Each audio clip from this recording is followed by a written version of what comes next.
मैं हूं Tarak Chaudhary. DGF livestock channel को सब्सक्राइब कीजिए और बेल आइकन को प्रेस कीजिए हमारी नई वीडियो को सबसे पहले। अच्छा फीस भाई है किहड़ी नस्ल हैगी? प्योर साहिवाल किन्ने दंद है? वजन किन्ना है बोटियां दा?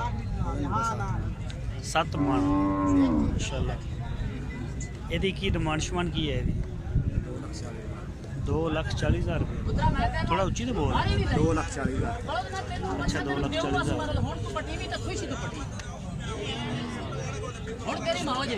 इधर जरा दिखाओ भाई।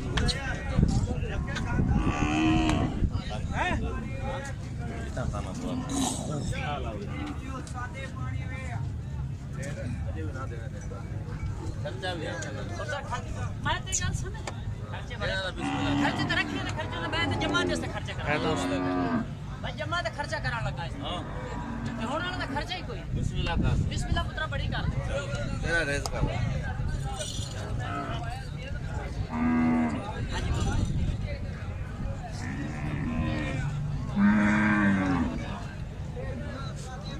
हफीज एक कुर्बानी तक 4 दंद हो जाएगा? नहीं दोंदा ही रहे। अच्छा दोंदा ही रहेगा। अच्छा हुण दोंदा होया। ਇਹਦਾ ਵਜ਼ਨ ਕਿੰਨਾ ਹੋ ਜਾਏਗਾ ਕੁਰਬਾਨੀ ਦਾ? कुर्बानी तो सांप हो 10। अच्छा सही हो गया।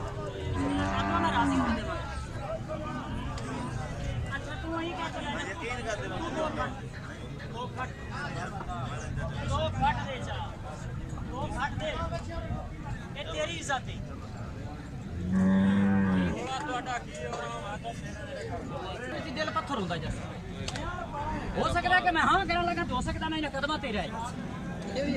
हाँ ये भी कोई बात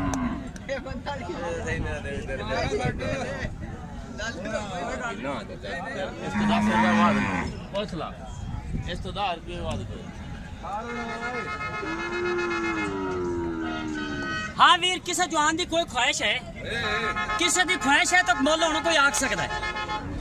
हाँ जी हाँ भाई किसी जवान की कोई ख्वाहिश है इन्हें कदम से ठगा बच्चा छड़ देना है।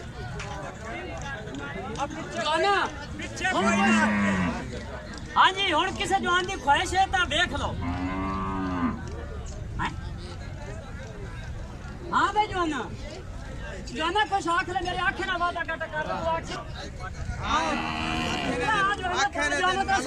हाँ जी हाँ भाई किसी जवान की कोई ख्वाहिश हो रहा है, किसी जवान की कोई ख्वाहिश भाई? हाँ जी हाँ भाई निकया